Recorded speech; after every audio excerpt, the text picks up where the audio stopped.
Sebuah tulisan menarik dari Profesor Sumanto Al-Qurtubi. Hanya orang-orang yang pikun pengetahuan dan rabun wawasan alias peko yang menyamakan komunisme dan ateisme sebagai sebuah konsep, filosofi, dan sistem. Komunisme itu jauh berbeda dengan ateisme. Tidak seperti ateisme yang mengurus masalah agama dan kepercayaan orang. Komunisme lebih pada urusan sosial politik dan ekonomi. Ateisme adalah lawan dari teisme. Kaum ateis tidak menganggap ateisme sebagai sebuah agama atau sistem kepercayaan, atau sering disebut dengan belief system. Mereka biasanya mendefinisikan ateisme sebagai a lack of belief in gods, bukan a disbelief in gods, atau a denial of gods. Komunisme jelas lain. Ia adalah sebuah filosofi, ideologi, dan sekaligus gerakan sosial, politik, dan ekonomi yang bertujuan untuk menciptakan masyarakat komunis, yaitu masyarakat egaliter tanpa kelas, baik dalam tatanan sosial politik maupun akses sumber-sumber ekonomi.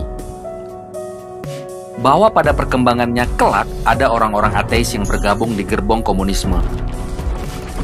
Orang ateis memang ada di mana-mana, bukan monopoli komunisme aja. Kaum ateis ini ada yang menjadi pendukung sosialisme, kapitalisme, nasionalisme, dan isme-isme yang lain. Kaum ateis, baik yang ateis konservatif maupun ateis libertarian, juga banyak yang anti ideologi komunis. Untuk menambah wawasan tentang ini, silakan baca buku-buku yang ditulis oleh Gary Marx, Seymour Lipset, Paul Bourget, atau Jeff Woods. Bahwa ada komunis yang ateis, bukan berarti komunis itu ateis, kan? Bahwa ada simpatisan komunisme yang terlibat kekerasan dan kejahatan, memang yes, tapi jangan menyalahkan atau mengkambing hitamkan daripada komunismenya. Soal kekerasan dan kejahatan memang dilakukan oleh pendukung-pendukung ideologi apa saja di dunia ini. Kapitalisme, liberalisme, sekularisme, islamisme, sosialisme, nasionalisme, pan-arabisme, pan-islamisme, dan lain-lainnya. Pada awal perkembangan ideologi komunisme modern di Eropa, saya sebutnya komunisme modern karena ajaran komunisme yang bertumpu pada doktrin, egalitarianisme, dan anti-hierarkisme. Memang sudah dipraktikkan sejak zaman klasik oleh masyarakat pre-modern. Misalnya kelompok Foraging Society. Sejumlah tokoh sekularis dan ateis memang ikut berkontribusi dan kebetulan menjadi pionir dari komunisme.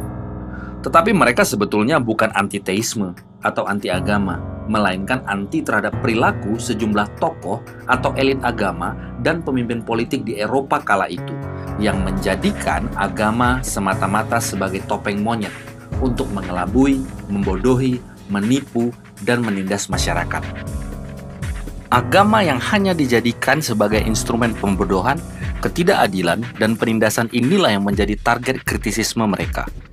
Dalam konteks inilah, Karl Marx pernah menyatakan bahwa agama adalah candu, karena agama bagi Marx bisa membuat pengikutnya menjadi teler alias mabok, sehingga tidak bisa membedakan mana keadilan dan ketidakadilan, mana kebenaran hakiki dan mana kesalahan permanen, mana dosa, mana pahala, dan lain sebagainya. Sudah tahu kalau korupsi adalah merusak moral, tapi malah dihalalkan. Sudah tahu kalau kekerasan adalah kejahatan atau tindakan kriminal, tetapi malah diberi justifikasi teologis. Sudah paham kalau pengerusakan dan terorisme itu adalah haram, tetapi malah dilegalkan.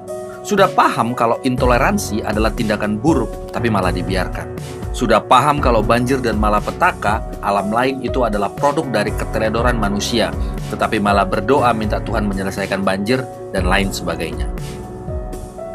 Karena memang tidak ada hubungan antara komunisme, ateisme, itulah mengapa para pengikut agama dulu, termasuk Muslim, ikut mendukung paham komunisme.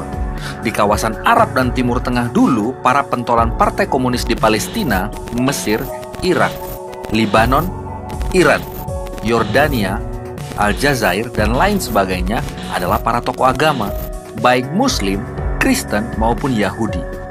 Di kawasan Asia Tenggara, Balkans atau negara-negara bekas Uni Soviet, juga banyak tokoh-tokoh Muslim yang ikut bergabung ke Partai Komunis guna melawan rezim Hitler atau imperialisme Barat.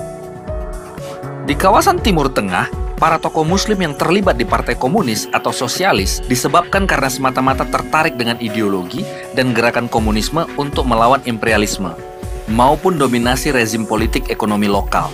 Misalnya, Di Palestina dan Israel, kelompok Muslim komunis bergabung dengan kaum Islamis untuk melawan rezim politik Israel. Di Yaman ada beberapa tokoh komunis Muslim termasuk Habib, seperti Haidar Abu Bakar Al-Attas, Muhammad Ghalib Ahmad, Ali Nasser Muhammad, Ali Salim Al-Baid, Ali Saleh Obad, Yasin Said Nu'man, Abdurrahman Al-Sagaf, dan lain sebagainya. Di Mesir, tokoh Muslim yang memprakarsai pendirian Partai Komunis adalah Mahmud Husni Al-Urabi. Ia belajar komunisme langsung ke Moskow. Di Uni Soviet, dulu salah satu pentolan tokoh komunis Muslim adalah Sultan Galiev. Di Afghanistan, para tokoh Muslim juga banyak yang bergabung di gerakan komunis, seperti Akram Yari, Babrak Karmal, Nur Muhammad Taraki, dan lain sebagainya. Di Indonesia, tokoh komunis Muslim yang melegenda adalah Haji Misbah. Jadi, jelaslah sekarang, kalau ada sejumlah makhluk di Indonesia yang teriak-teriak komunis ateis, itu mungkin karena mereka kebanyakan nonton film dagelan G30S yang disutradarai oleh almarhum Mbah Harto, atau mungkin kebanyakan nenggak ramuan onta.